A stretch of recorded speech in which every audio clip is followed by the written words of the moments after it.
Committee of the Whole, April 10th, 2025, and I'll call this meeting to order. And item 3 is land acknowledgement.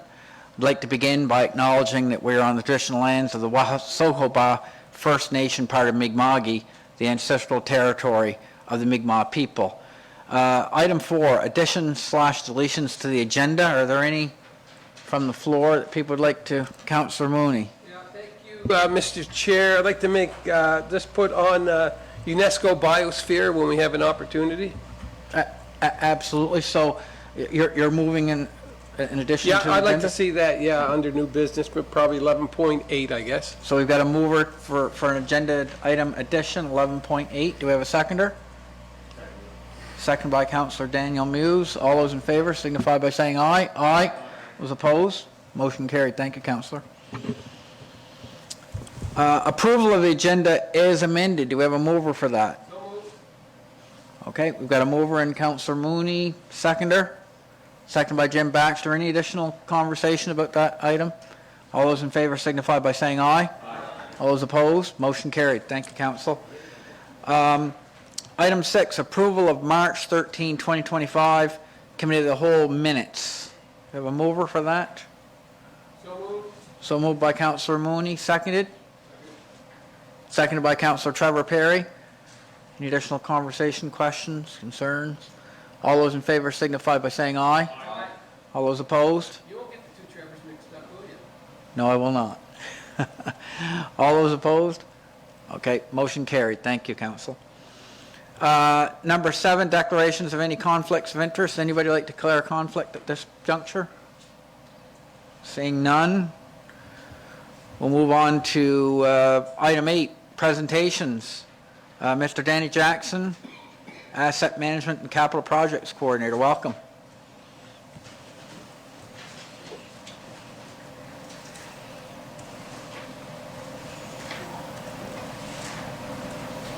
Perfect. You've been here before, Mr. Jackson. There we go. Yep.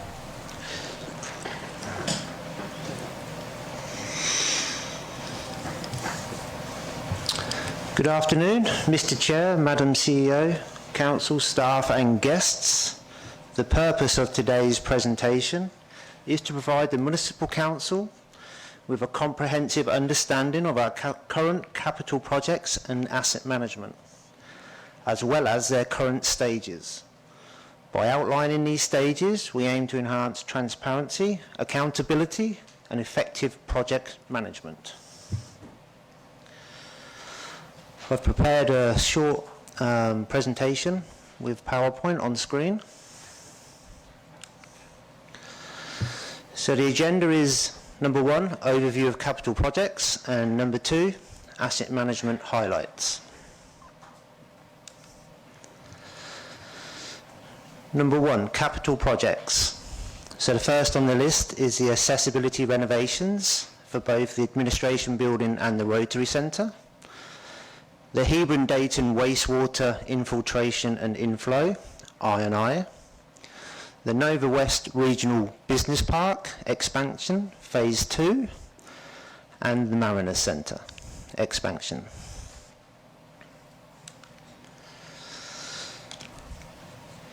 The accessibility renovation update for the administration building. So that was mandated by the province, Bill 59. Bill 59, officially known as the Accessibility Act, is the legislation enacted by the province of Nova Scotia in April of 2017.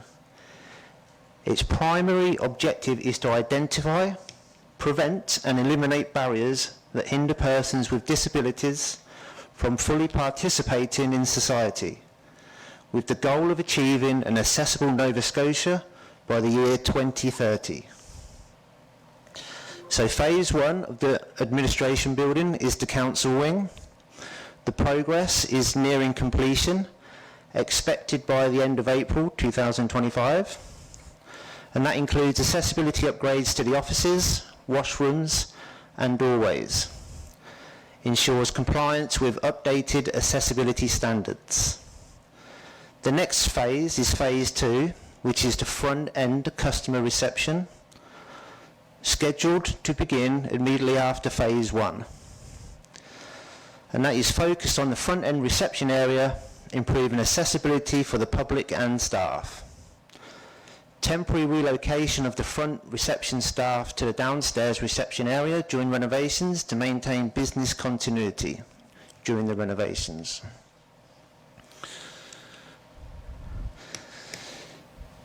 The accessibility renovations continued. So the next phase will be phase 3, which is the council chambers, and that is to be determined depending on the contractor's delivery of the Rotary Centre. The employee support, we've addressed concerns from staff affected by the temporary relocations, making sure that there's a smooth transaction and minimal disruptions to the services. The long-term benefits enhances inclusivity and usability for all visitors and staff, and aligns with the municipality's commitment to accessibility and strategic development goals.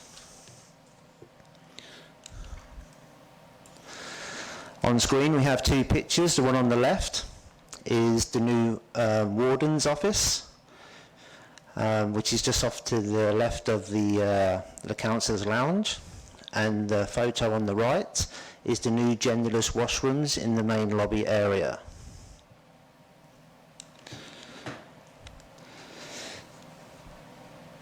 Both these pictures are of the genderless washrooms. You can see that now that tiling has completed, and like I say, we should be in a position to move on to phase 2 roughly at the end of the month, early May. The accessibility renovation update from the Rotary Centre. Completion, accessibility renovations are on track to be completed by April-May. The spring road restrictions have hindered somewhat of the exterior work that's to be done with the cement work.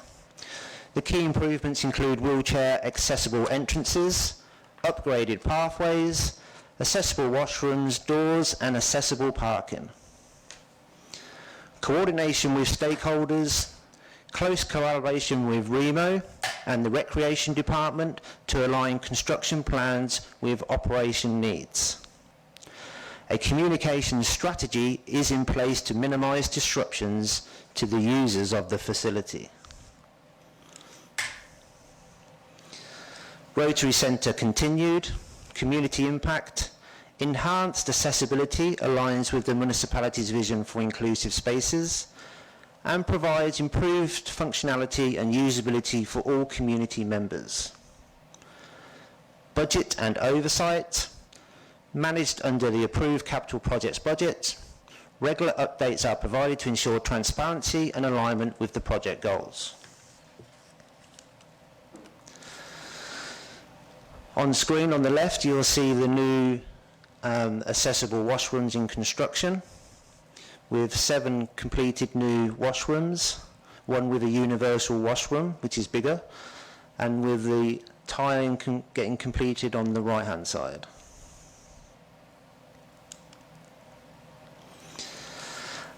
As of late, the tiling is getting completed on the floor, and same again, we anticipate this project to be 99% completed by the end of May.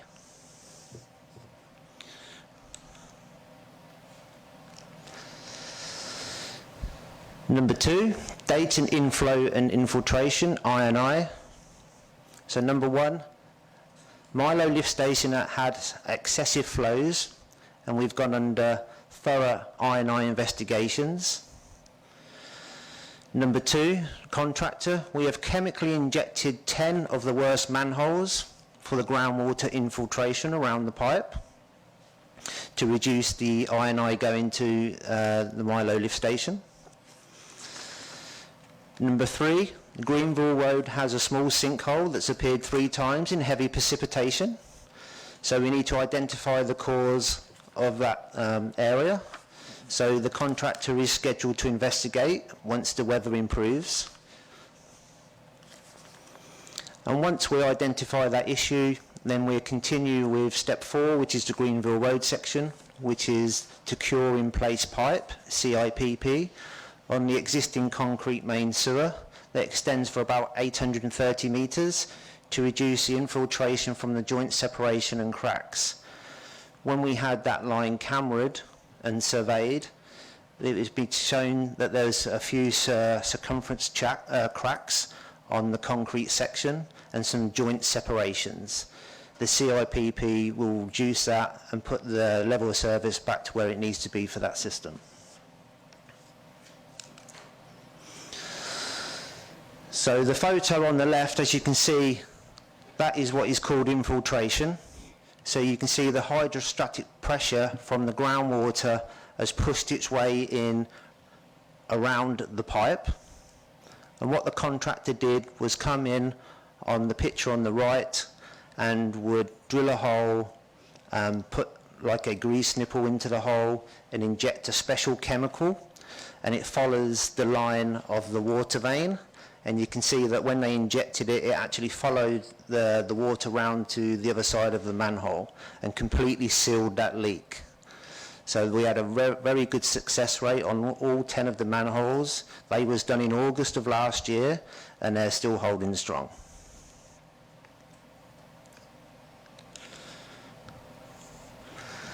The Nova West Regional Business Park expansion phase 2.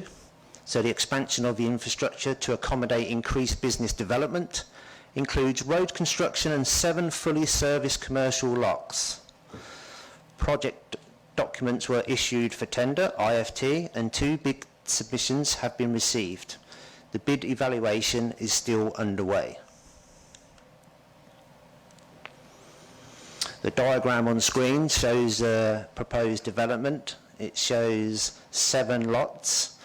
And you can see that delineation line on the bottom of the screen. That identifies a delineation between the wetlands, which we wanted to preserve for natural resources. And the blue line is the watercourse going to Doctors Lake. So we actually reduced the scope of work to preserve those natural habitats and environments, and that is the proposed plan.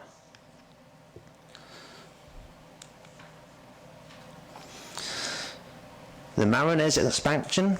So the Mariners Centre expansion, 3-week look ahead, update from March the 20th to April the 10th. The structural work, so the formwork and the rebar installation along several grid lines has started. Concrete pouring on walls along those grid lines on screen, and other section proceeding on schedule. Backfilling and drainage, so the backfilling walls along those grid lines remains on schedule. And the piping for the weeping tiles and drainage was completed by R&D Harris as planned. Damp proofing has been underway along those grid lines. The mechanical room, backfilling pits and preparation for the cast in place components in the mechanical room progressed as scheduled. Utility connections, excavation for water, storm and sanitary entry on the track for completion. And the general timeline, all scheduled activities are on track with no reported delays, ensuring consistent progress toward project milestones. On screen there was a couple of pictures with the formwork going on.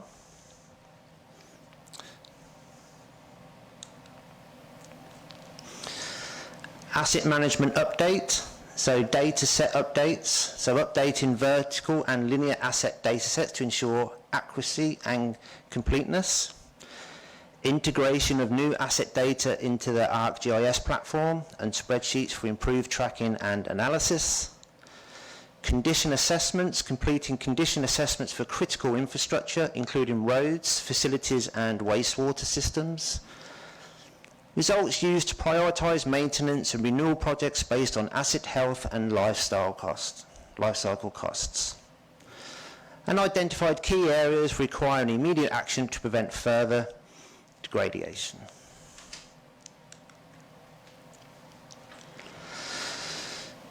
So continued recommendations. So the wastewater collection flushing programme. The chemical injection of 10 manholes in the Hebron Dayton for I&I, which I explained earlier. The cure-in-place pipe, the CIPP for the 800 metres of the Greenville Road section. 62 Arcom rooftop HVAC units. The replacement of the Rotary Centre roof. recommended budget allocation adjustments to align with prioritised infrastructure needs, and explored funding opportunities to support renewal projects and minimise financial strain. Alignment with the strategic goals supports data-driven decision-making for long-term sustainability, and enhances service delivery by focusing resources on critical infrastructure needs. That concludes the presentation. Thank you. Thank you, Mr. Jackson. Everything, see, we've got lots going on in the municipality, so I think we're being pretty proactive as a council and staff. So I see Councillor Cushing's got his light flashing, so with a question. Councillor Cushing. Yeah. Thank you, Danny. A good report.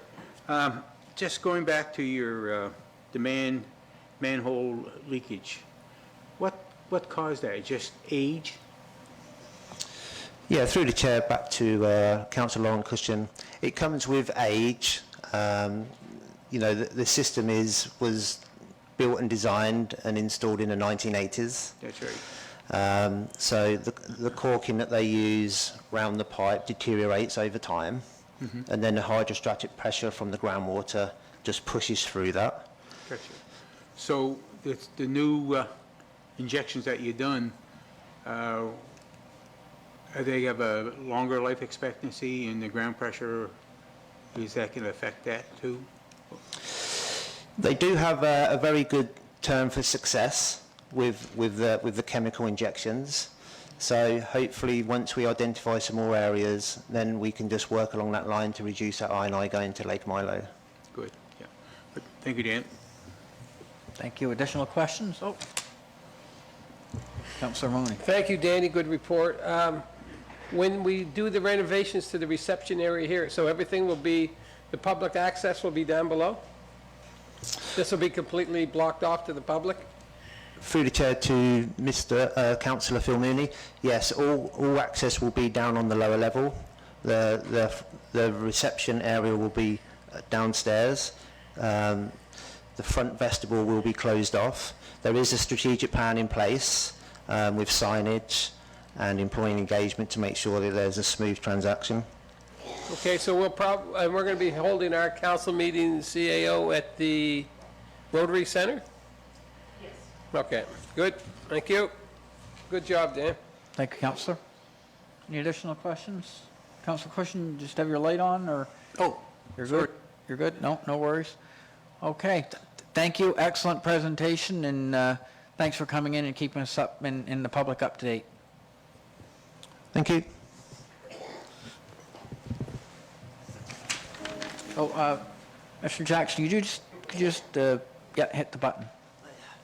Perfect, thank you. Okay, the next agenda items, correspondence. Item 9, for action, request for financial assistance, West Pubnico Golf and Country Club. What's the will of council? Councillor Mooney. Thank you, Mr. Chair. Send a letter of thanks for their letter to the Pubnico Golf and Country Club, or the West Pubnico Golf and Country Club, but I think in the parameters of what they're looking for and outside the municipal unit, if we're going to invest any time and money, it'd probably be down here. So I would just like to thank them, but if there's any other opportunities, either a sign or something else, but I'd like to just receive and place on file, and I don't think there's anything we can do with them. Okay, Councillor Mooney. Is that a motion to move that forward to council, or? Yes. Yes. Okay. Okay. Councillor Daniel Muse seconds the motion. Any other discussion? Is it something that we? I think it's something that maybe we might be able to investigate a little further. There might be a signage opportunity there. I see if they purchase new carts, there might be an opportunity to maybe sponsor one of the carts, not buying one, but put a sign on one of the carts. But there could be an opportunity for that. But over and above, for any capital costs, I don't see anything that would involve our municipality. I know we've got a motion on the floor, moving a seconder. Is it wise just to forward and to to budget at this juncture, and then we can have a more fulsome discussion during that process, but I'd like to thank, yeah, we need to vote on the motion. Yeah, okay. All those in favor signify by saying aye. aye. Aye. All those opposed? Okay, motion carried, thank you. Okay, we're on to the next item. It's the 9.24 information. There are 4 items for our information. I'm sure council's reviewed that, so if there are any questions or concerns this evening, you could voice those, but we can always move forward with the agenda as well. So seeing no lights, we'll move on to 10 old business. And Madam CEO, where was the new agenda item? What number was that? New Sorry. business, Mr. Chair, 11.8. 11.8, and that's the UNESCO Biosphere, yeah. Thank you. Right, okay, so old business is item 10, 10.1, paving submission for J-Class Road. Madam CEO, perhaps you could give us an update there. Certainly, Mr. Chair. So every year, the province of Nova Scotia invites municipalities who cost share with them on the maintenance of roads known as J-Class roads to nominate projects for improvements and upgrades to roads in that category on a 50-50 cost-sharing basis. So the municipality has submitted roads year over year. In the last number of years, because of the cost of construction, there haven't been projects nominated by council that fit within the cost per meter parameters of the allocation. And so this year, I'm pleased to let council know that your number 1 priority, the J-Class portion of Park Drive, which was nominated by council, has been approved by the province for paving. So that is just from the Brooklyn Road into pretty much where the community mailboxes are. That's the section we're talking about. It's 151 meters of road. So the province has estimated it at $225,000 to repave it, and our share would be $112,500. So if council wants to move forward, then that would be inputted in the operating budget, and we would let the province know that you have an interest, and the province looks after the project. So thank you, Madam CEO. So I guess what we'd be considering is a motion to advance this item to regular council for approval, and it would be approving that project in the amount of $112,500 for our contribution. So moved from Councillor Phil Mooney. Do we have a seconder? Second by Councillor Daniel Muse. Any other discussion? Fantastic project, and I'm so pleased that the province came forward with that offer, so that's good news. All those in favor signify by saying aye. Aye. All those opposed? Motion canceled. Motion carried. Thank you, Council. 11.1, we're on the new business. Draft sewer bylaw. Madam CEO. Thank you, Mr. Chair. So as you know, the bylaws and the policies are living documents, and as a staff team, we're continually working with them to make sure that they meet regulatory requirements and that definitions are up to date, that the application of them, if there's any problems, we bring it to council for direction.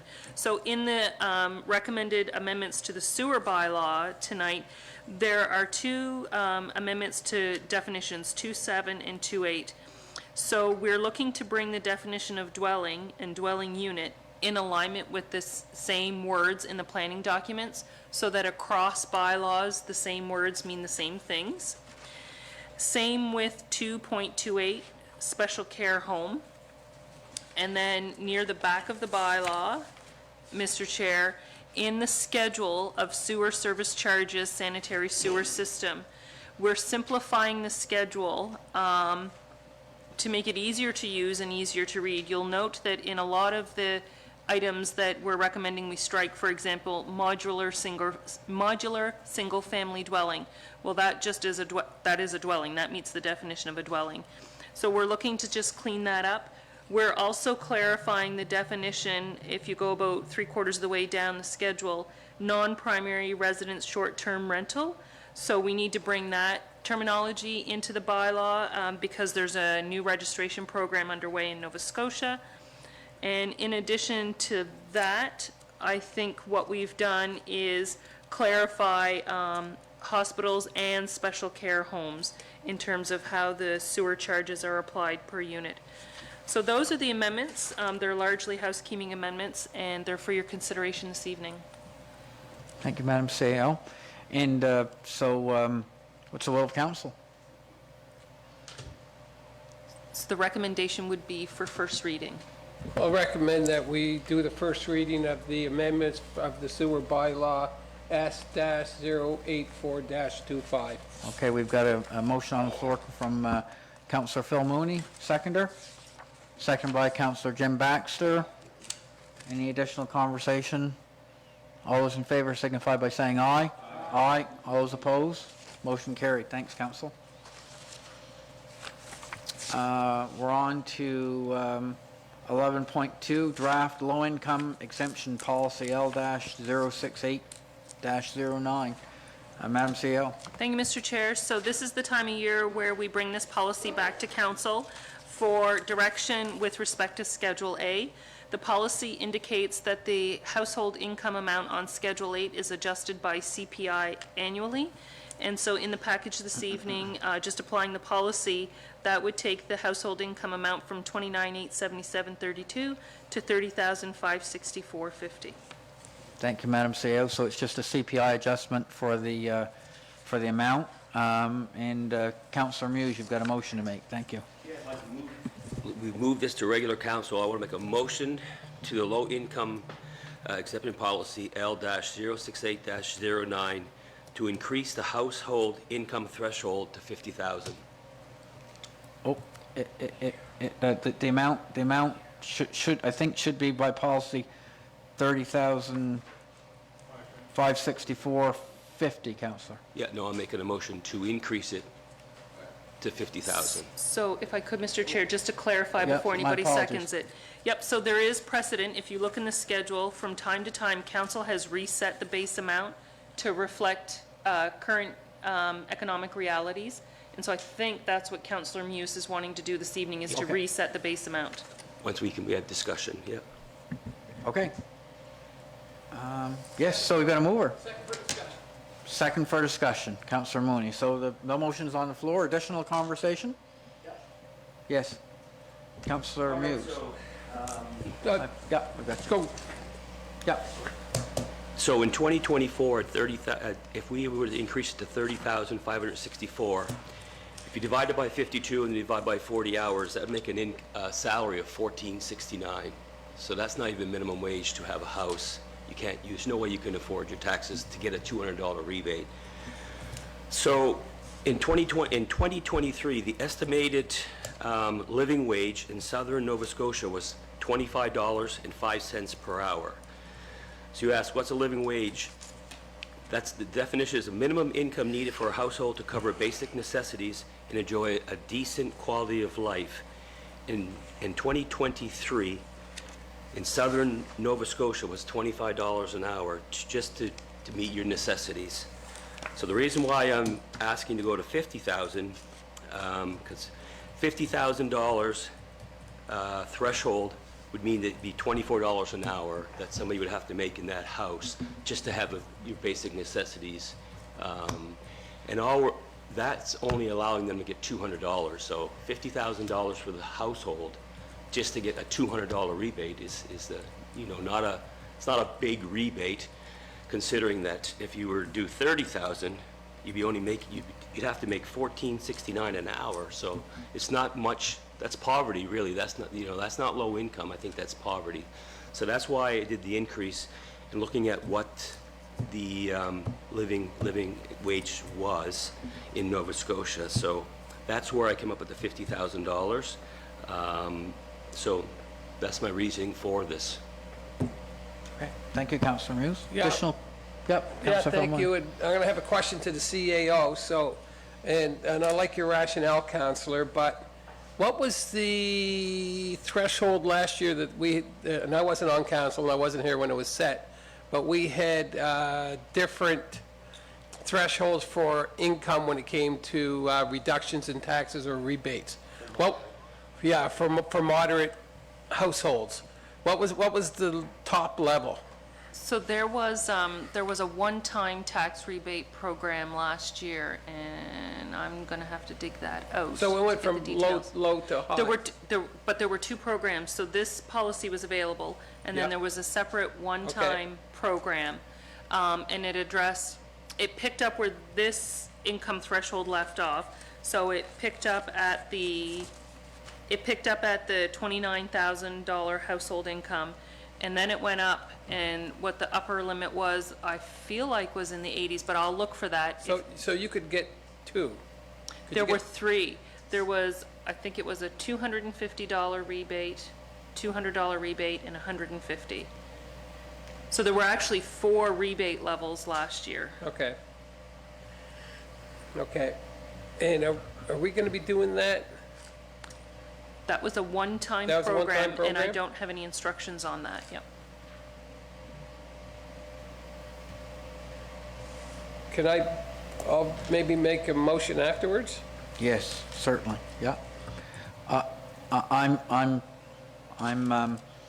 My comment would be is I recognize the reasoning and agree with it, Councillor Muse, generally, but I'm going to vote not in favor of the motion, only because I'm thinking that me, for one, would like to see that one-time program extended, so that would cover this income level between 30 and, well, essentially 30 and 50 plus. So we kind of decided people needed a break, up to $80,000+, and I'm thinking we'd do something like that. So we'd probably accomplish essentially the same thing by extending it in my mind. So that would take it to 30, but we could extend it out to 50 and then move it from 50 up at that time. So really, the odds is a difference. So maybe I want maybe that's a good idea.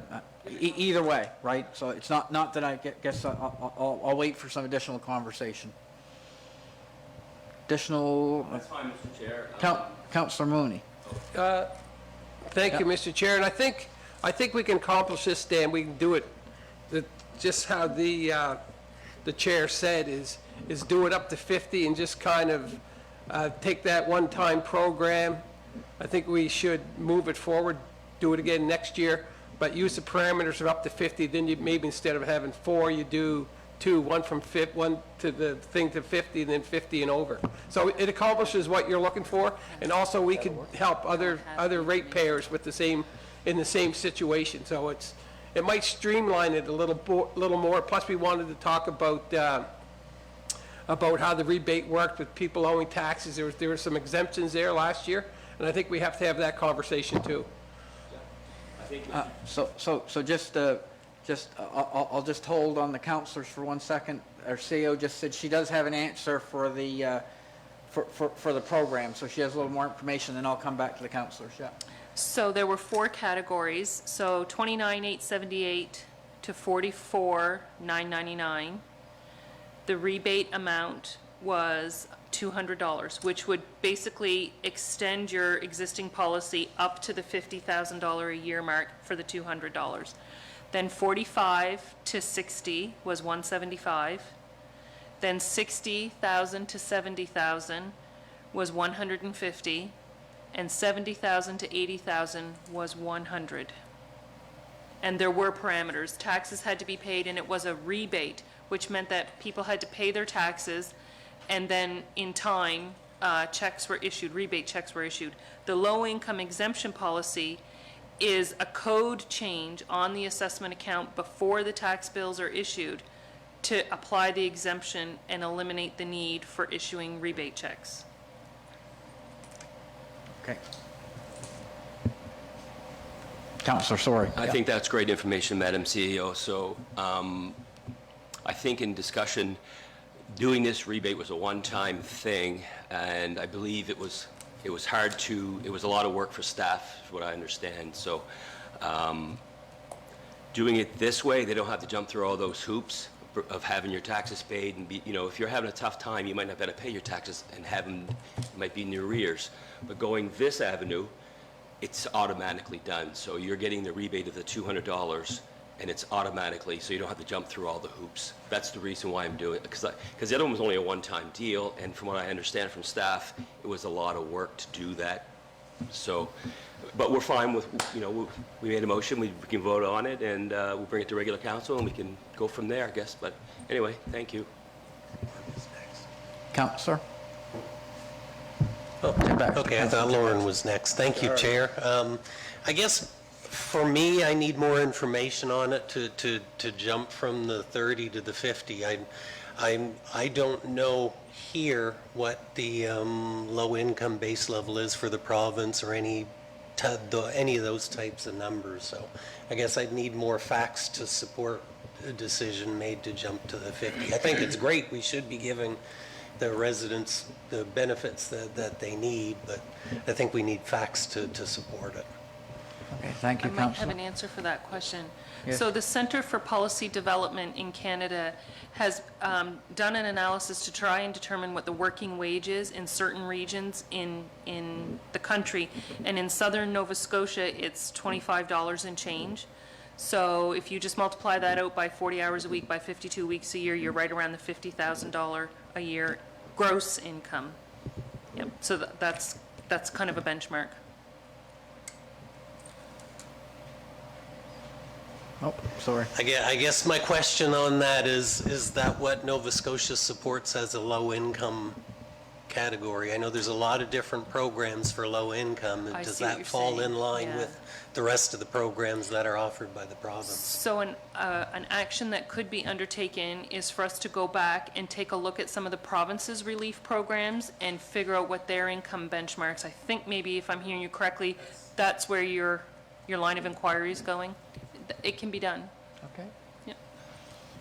Counselor, sorry, my Here I am. apologies. Yeah, sitting back here in the corner, nobody really sees me, I guess, so. But yeah, I appreciate what Councillor Muse is saying and Councillor Mooney.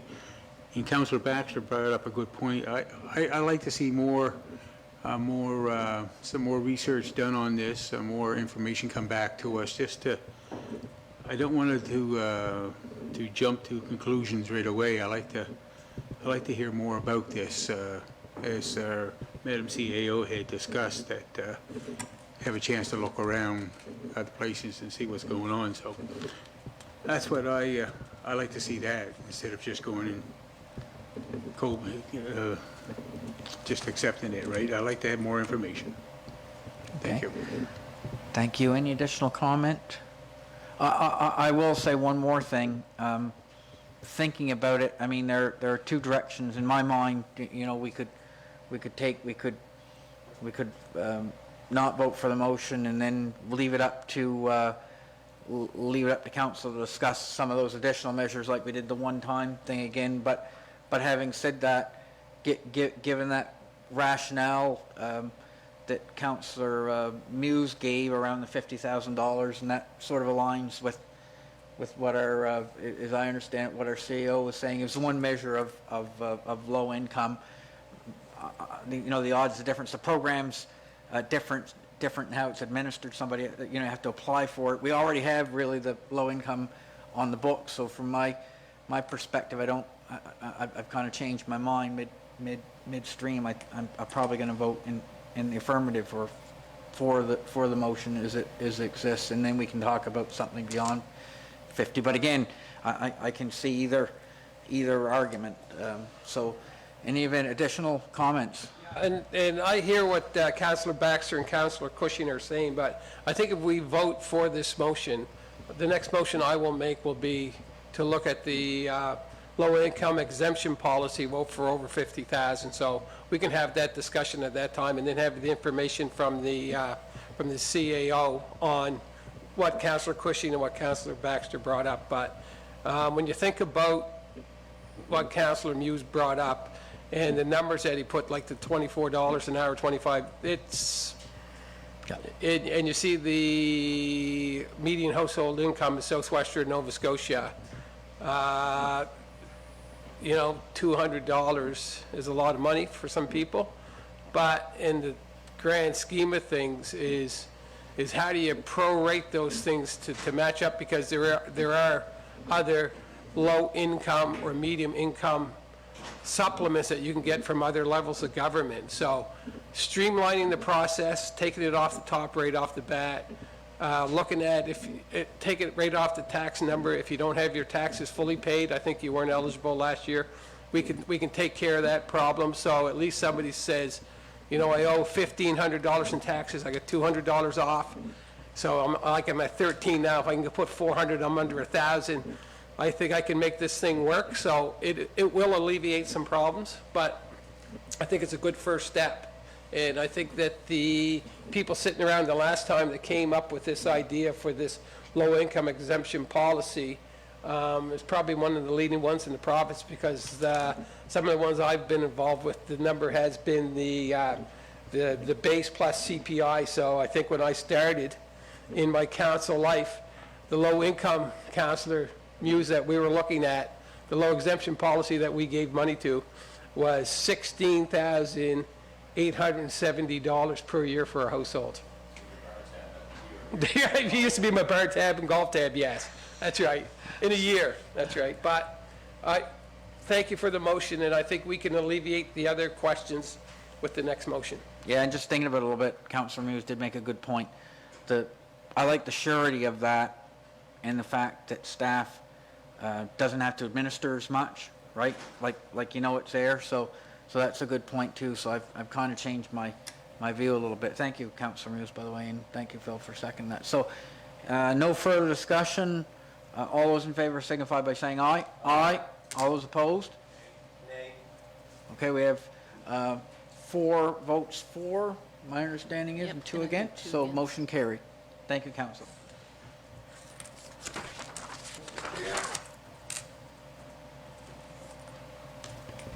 Yes, Councillor Mooney. I'll make a motion for the low income, we look at the low income exemption policy for the bracket of over 50,000. Okay, yeah, and Councillor, just, is that low-income exemption, or is that other? I should put income exemption policy, Yes, okay. okay? May I ask for Yes. clarity? So, Mr. Chair, just for clarity, so I think what I would understand the motion to read is that staff would come back with options for council to consider a low-income exemption for an household income bracket over 50 that would operate and be administered under this policy. That's what I'm hearing. Thank you. Okay, thank you, Councillor. Seconder? Seconded by Councillor Daniel Muse. All those in favor signify by saying aye. Aye. All those opposed? Motion carried. Thank you, Council. 11.3, private road name request in South Ohio. And welcome, Alex. Thank you very much.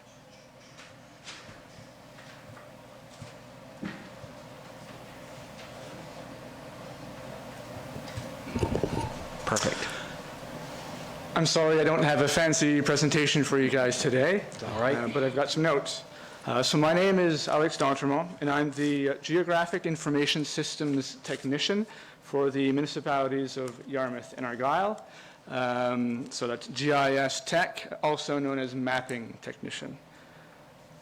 So each municipality in Nova Scotia maintains the civic addresses within their boundaries, and most do this through the use of the Nova Scotia Civic Address File.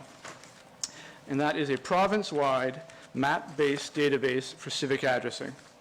And the system was launched around 2000 to 2001. And the primary purpose of the civic addressing system is to support emergency response services. However, it is also integral to many other systems and services like mailing and delivery services and Elections Nova Scotia, for example.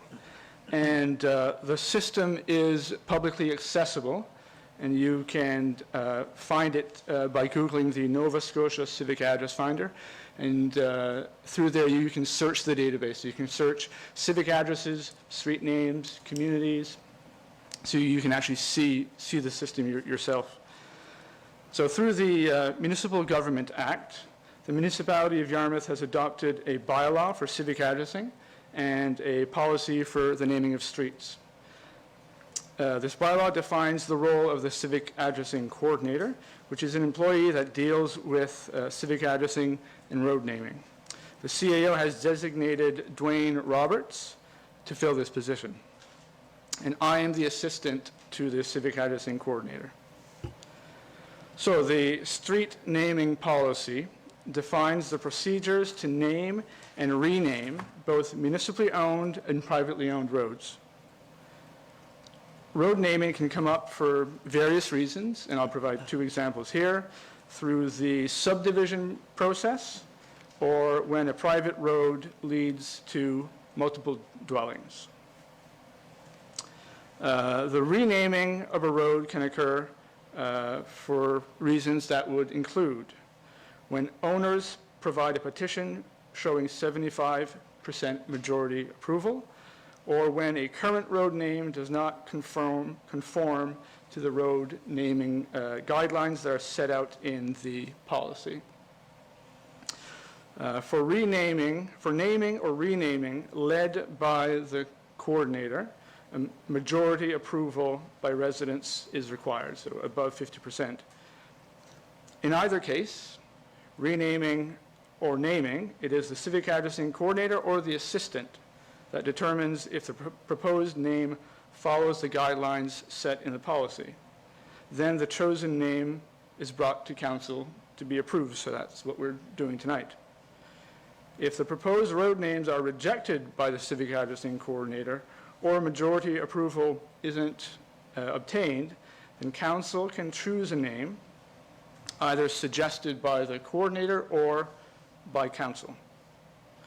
So examples of the road naming guidelines, there are quite a few and they're listed in the policy, but I'll just provide a few here. So to avoid duplication, so you want to avoid an issue of calling 911 and you provide a civic address and a road name and there's 2 in the municipality, or even in neighboring municipalities or neighboring counties. Avoid confusion. So you want to avoid similar sounding names. So if you're excited and you're calling 911, you don't want 2 similar sounding names within the same municipality or even in the same region. You want to establish continuity.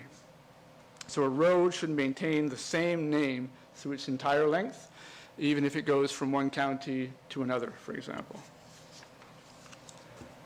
You want it to be easy to pronounce and to spell, and you want to take into account long-standing local usage. So when dealing with road naming or renaming in the interest of public safety, it is important to take into account various other factors. So any potential confusion created for emergency services, delivery services, etc., and the number of residential units and businesses affected and associated costs.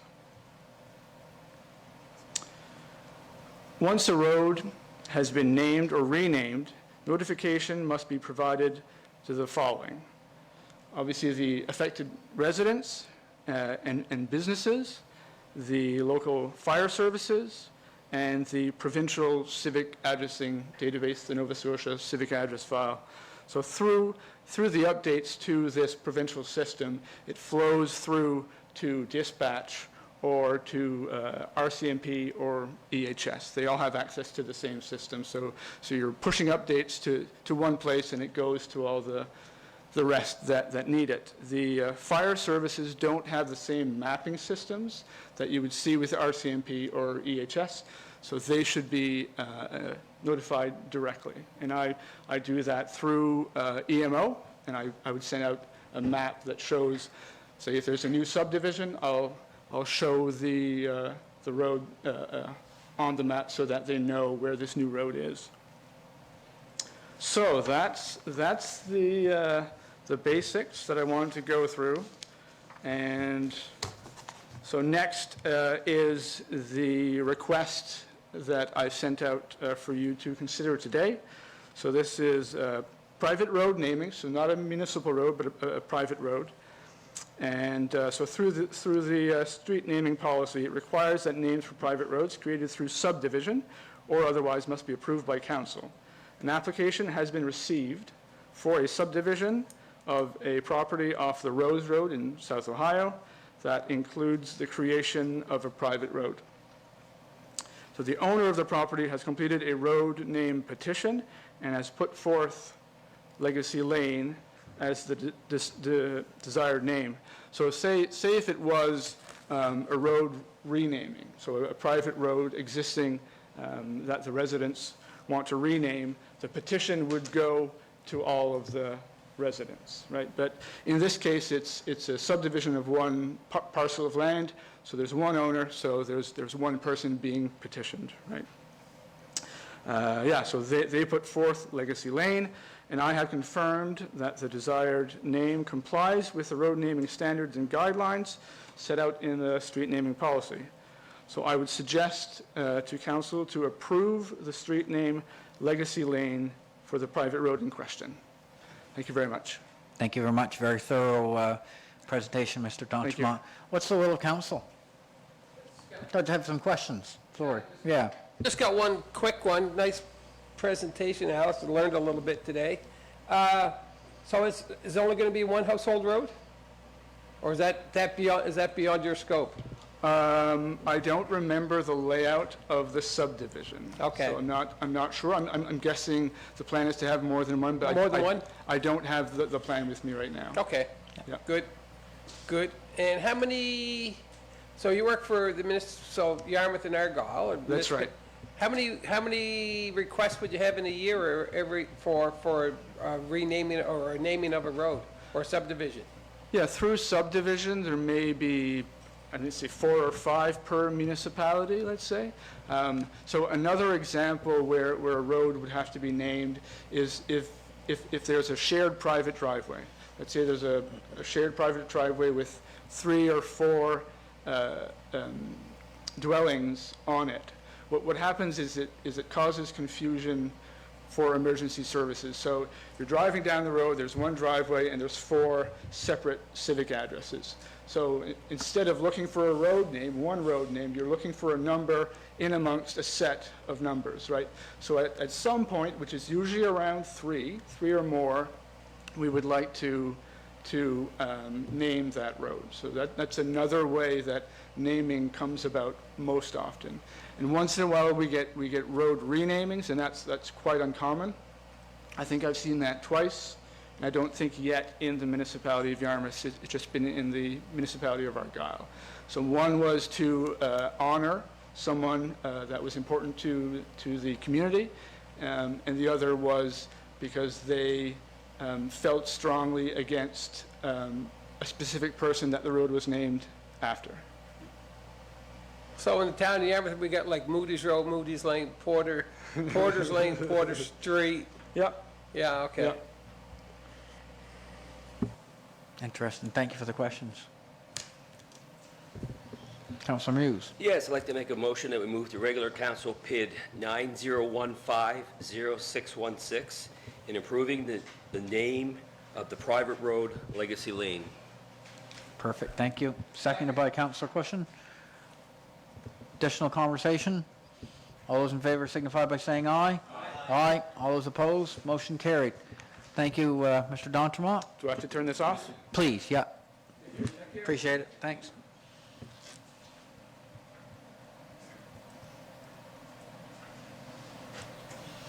Okay, the next item is 11.4, request for decision, flushing and camera inspection of municipal sewer lines. I'll look to Madam CEO for an update. Thank you, Mr. Chair. So in the package this evening, Council, is a request for decision around basically building on the asset management program that we are standing up. So the asset management coordinator did identify a gap in the access to data and information around the wastewater collection system. And the recommendation was that the municipality consider contracting for services to clean, flush, and get camera evidence of the systems. And so as a staff, as a staff, we went to market and issued a request for quotations to collect the information on the system on a 3-year cycle. So the idea was that information would be collected in Arcadia 1 year, in Port Maitland in a year, and in Heber and Dayton in a year. And so responses were received, to the call for quotations, and they were reviewed. They were all compliant bids. The best price was from Eastern Trenchless. So in the package this evening is the recommendation that the district accept the quotation from Eastern Trenchless submitted under the RFQ in the amount of $218,983 excluding HST, and that would be an amount that would be spent over 3 years and not in equal installments. Each system would cost a different amount, and I have those amounts with me this evening. And that it be funded in the fiscal years 25-26 through to 27-28. Thank you, Madam CEO. Any questions? Councilor I'll Moon. make a motion, Mr. Chair, that the municipality of the District of Yarmouth accept the quotation from Eastern Trenches as submitted under the RFQ for flushing, camera, and inspection of municipal wastewater systems in Arcadia, Port Maitland, and Heber and Dayton in the amount of $218,983, excluded of non-refundable HST over the fiscal years of 2025-26 to 2027-28. Further, that the CAO be authorized to execute the appropriate contract accordingly. Thank you, Councilor. We have a seconder? Seconded by Councilor Lauren Cushing. Any additional conversation before I call for a vote? All those in favor signify by saying aye. Aye. All those opposed? Motion carried. Thank you, Council.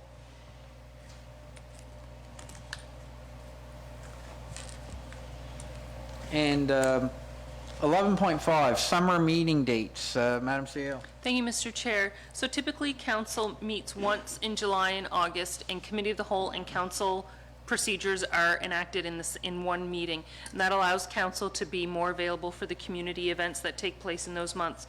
So I'm recommending to council that July 16th, council meet at 5 p.m. and August 20th, council meet at 5 p.m. Thank you. Sounds like a reasonable recommendation. Do we have any additional conversation? Do we have any questions before we move potentially to a motion? Seeing none. Somebody want to move? Just like the December Yeah. meeting, but only in the summer, right? Similar, Yeah. I'll accept the recommendation from the CAO for the summer meeting dates. So we've got a motion on the floor. Seconder? Seconded by Councilor Jim Baxter. Any additional conversation? All those in favor signify by, oh, sorry. I just want to confirm Yeah. the dates. They were July 16th and August. 20. Thank you. Okay. Thank you, Madam CEO. No, no worries. No question is a bad question. All those in favor signify by saying aye. All those opposed, motion carried. Thank you, Council. 11.6, application for flying a flag. Madam CEO. Thank you, Mr. Chair. So an application has been received from the Gaelic Council of Nova Scotia to honor the Gaelic community by flying the Gaelic community flag for the month of May. And so under the policy, requests for raising honor recognizing flags come before council for decision. Okay, so we've got the package, and it's just a matter of making the motion to fly the flag that's been requested. Councilor Daniel Muse. Question? Yeah, I was just wondering what, is it a date or a time, a week, or I might be missed it here maybe? Yep, so the request is to raise the flag on May 5th, and if it can't be done on May 5th, it's in the very second last page of the package, Appendix A. Yep. To raise the flag on May 5th, and if that can be done on May 9th, but it is for the month of May. Yep. Thank you, Councilor.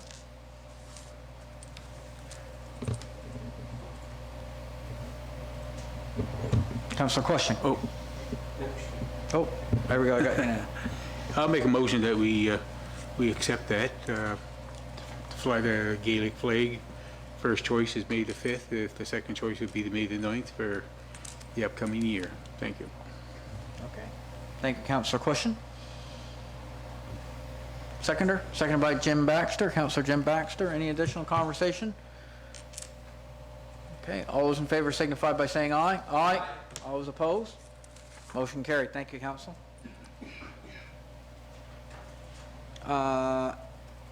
Port Maitland Village Connection, Councillor Jim Baxter.